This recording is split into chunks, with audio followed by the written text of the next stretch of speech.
DNA stands for deoxyribonucleic acid and is always seen present in the chromosome.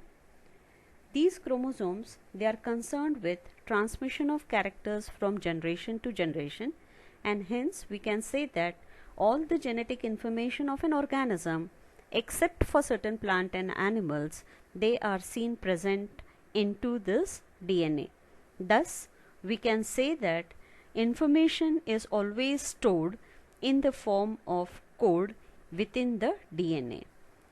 This DNA which is seen present into the chromosome is seen located into the nucleus or the mitochondria of eukaryotic cells, whereas it is seen present in the nucleoid of prokaryotic cell. Both in prokaryotic cell as well as in eukaryotic cell, this DNA is made up of large number of deoxyribonucleotide, and hence we can say that it is a polynucleotide. Yes. Now let us see what are prokaryotic cell. Pro refers to first or primitive and karyon refers to nucleus. So appearance of nucleus containing the cell, hence they are called as prokaryotic cell. These prokaryotic cells, they lack all the membrane bound cell organelles like the mitochondria, the Golgi complexes, the endoplasmic reticulum and so on. But they contain large number of ribosomes, and here the nucleus is replaced by nucleoid. So now what is nucleoid? Nucleoid is a thick strand of cytoplasm which holds the circular DNA into the cell.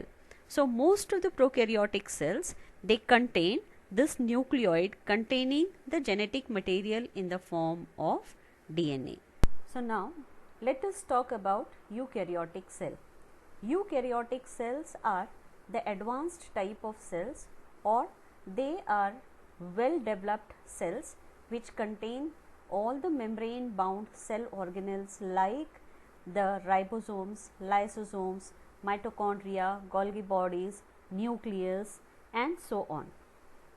Here nucleus, it plays a major or very important role as it forms the controlling center of the cell and brings about control and coordination in the activities of the cell.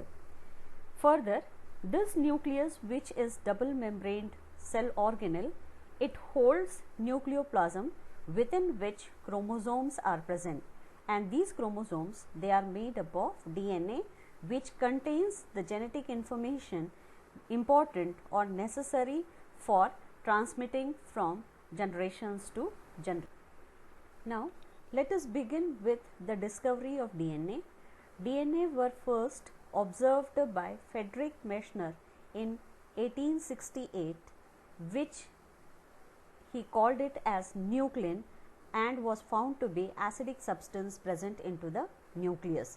These nuclein or acidic substances he extracted from the pus cell. Later in 1948, Dr. Rosalind Franklin, she gave the structure of DNA using the X-ray crystallographic picture. Later, using the work of Rosalind Franklin, James Watson and Francis Crick, they described the double helical nature of the DNA.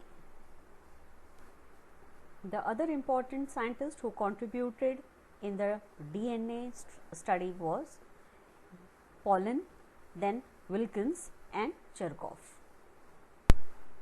Now dear students, as we have found the insight of discovery of DNA, we shall study the structure of DNA into the next lecture. Thank you.